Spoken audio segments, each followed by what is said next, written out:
আধিপত্যবাদ মুক্ত জুলাই চেতনার বাংলাদেশ বিনির্মাণ জাতীয় ঐক্য পরিহার্য বলে মন্তব্য করেছেন বাংলাদেশ জামাত ইসলামী কেন্দ্রীয় সহকারী সেক্রেটারি জেনারেল ও নির্বাহী পরিষদ সদস্য মাওলানা মোহাম্মদ শাহজাহান।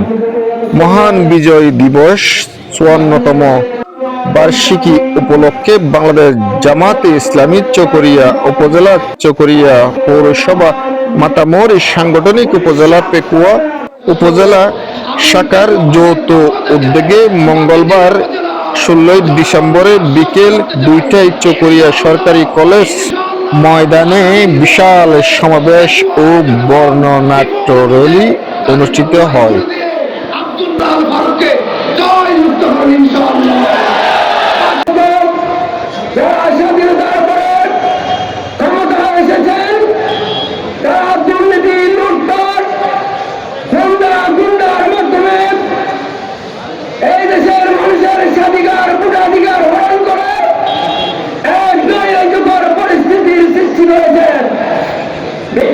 আর কত বছর পর্যন্ত রাজাকার আওলাদের দোহাই দিয়ে এই বাংলাদেশকে বিভক্ত করে রাখতে হবে?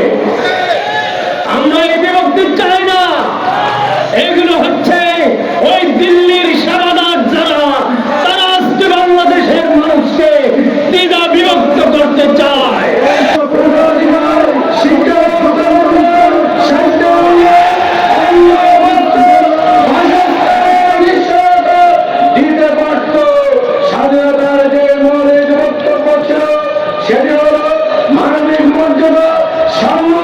সামাজিক ন্যায় বিচার প্রতিষ্ঠিত হতো, তাহলে ২০২৪ জুলাই বিপ্লব সংগঠিত হতো না।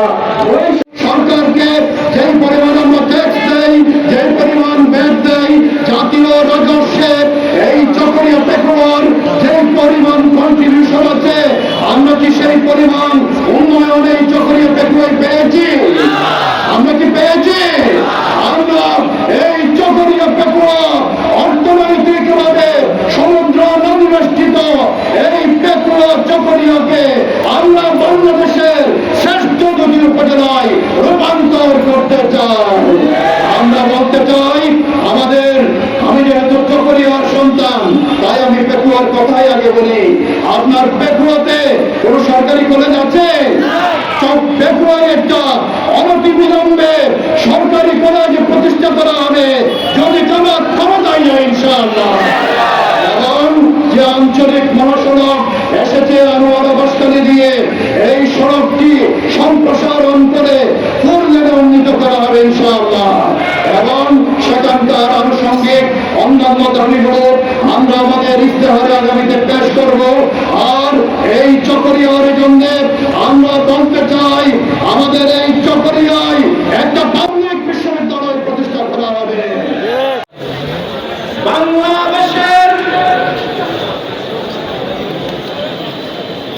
অর্থনীতির ময়দানে অনেক গুরুত্বপূর্ণ দুটো উপজেলা। আমরা এই দুটো উপজেলাকে বাংলাদেশের মডেল শান্তিপূর্ণ সম্প্রীতির এবং রাজনৈতিক সংঘাত মুক্ত উপজেলা হিসাবে গড়ে তুলতে চাই। আপনারা কি চান? সংগ্রামী ভাইয়ের আমার, এই ধরনের এলাকা হিসাবে যদি আমরা এই এলাকাকে গড়ে তুলতে চাই, উদ্যমী, তরুণ, প্রতিশ্রুতিশীল, যিনি নিরলস পরিশ্রম করতে পারবেন, এই ধরনের নেতৃত্ব প্রয়োজন আজকে। সংগ্রামী ভাইসব, আমরা সারা দেশে এই বাংলাদেশ দুনিয়ার মানচিত্রে স্বাধীন সার্বভৌম দেশ হিসেবে যেদিন থেকে স্বীকৃতি পেয়েছিল